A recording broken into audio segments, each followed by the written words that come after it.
আমাকে ওদের সাথে রাখলে ওদের পোষাবে না। কষ্ট পেয়েছি, তবুও ছেলের সুখের কথা ভেবে মেনে নিয়েছি। বিয়ে দিয়েছি সংসার ভাঙার জন্য না।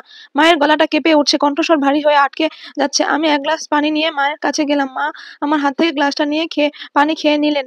পরক্ষণে অঝরে কেঁদে ফেললেন। তুমি শাশুড়িকে একলা করে দিস না মা, আমার টাকা পয়সা সব আমি তোকে দিয়ে দিব, তুই মানুষটাকে একলা করে দিস না। সারা জীবন স্বামী সন্তান নিয়ে যুদ্ধ করে শেষ বয়সে একা থাকার কষ্টটা মেনে নেওয়া যায় না। আমি তোর মা, কত মেরেছি বকেছি, তবুও কি পেরেছি তোকে ভুলে যেতে? শাশুড়িকে একবার নিজের মায়ের মতো ভাব। মায়ের কান্নাকাটি একবার ন্যাকামি আর একবার দুঃখের মতো লাগে। বুঝতে পারছি না কি করব। মা আমার বিচক্ষণ মানুষ। তিনি তিনি আবার বললেন, আমি জানি আমাদের সমাজে মেয়েরা শ্বশুর বাড়িতে নানা ভাবে নির্যাতন হয়, ওরা সম্মান পায় না, সুখ পায় না। থেকে চলে যাবার পর তোর শাশুড়ির সাথে আমার রোজ কথা হতো, আমি কিন্তু তার মুখে মুখে কোনোদিন তোর নামে খারাপ কথা শুনিনি। আর তুই প্রতিটা মুহূর্ত শুধু শাশুড়িকে নিয়ে অভিযোগ করিস। একাকিত্বর কষ্ট আমি তিল তিল করে পার করেছি। আমি চাইনি আমার মেয়ের হাত ধরে তার শাশুড়ি মাও সে কষ্ট করুক। তোর দাদার বউকে নিজের অজান্তে কত অভিশাপ দিয়েছি। আমি চাইনি তো আমার মেয়েটাকে কোনো মা অভিশাপ দিয়ে বসুক। আমার মতো তোর শাশুড়ির তো আর বিশাল সম্পত্তি নেই। ভয় হচ্ছিল তোরা যদি তাকে বৃদ্ধাশ্রমে রেখে আসিস। আমার সত্যিই শাশুড়ির মাকে বৃদ্ধাশ্রমে রাখার প্ল্যান করেছি। এতে অবশ্যই সুজয় রাজি ছিল না।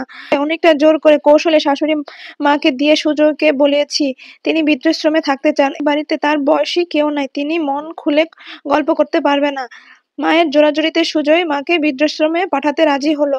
আমার শাশুড়ি মা যে সত্যি আমার মাকে আমার সম্পর্কে বানিয়ে বানিয়ে খারাপ কিছু বলা দূরে থাক, যতটুক খারাপ তার সাথে করেছি সেইটুক বলেনি, তা মায়ের কথা শুনিয়ে বুঝছি। আমার গর্ভধারিণী মা যতই দরজাল হক, সততা কোমলতায় তার, সেই কারণে এই দরজাল মায়ের এত মার খেয়েও তাকে প্রচন্ড ভালোবাসি। শাশুড়ি মা ছোট একটা ব্যাগ নিয়ে আমার মায়ের হাত ধরে দাঁড়ালেন। আমার হাতে একটা গলার হার আর একটা কানের দুল দিয়ে বললেন, তোমার শাশুড়ির শখ ছিল তার ছেলের বউকে যাতে একটা গয়না দিই। একটা কানের দুল কোথাও যেন হারিয়ে ফেলেছি। এই ডিজাইনের আরেকটা কানের দুল বানানোর জন্য টাকা চেয়েছিলাম। ভেবেছিলাম তোমাদের বিবাহবার্ষিকীকে উপহার দিব, সেটা আর হলো না। আমি ছুটে গিয়ে শাশুড়ি মায়ের পায়ের কাছে লুটিয়ে পড়লাম। আপনি যাবেন না মা। বাহিরে গাড়ির হর্ন বাজলো, সুজয় এসেছে। আমি মায়ের পা ছাড়ছি না। মা বলল, ওঠো ওঠো, সুজয় চলে এসেছে।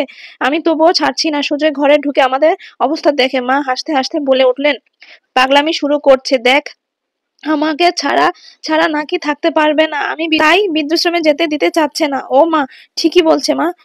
তুমি শুধু শুধু জেদ করছো।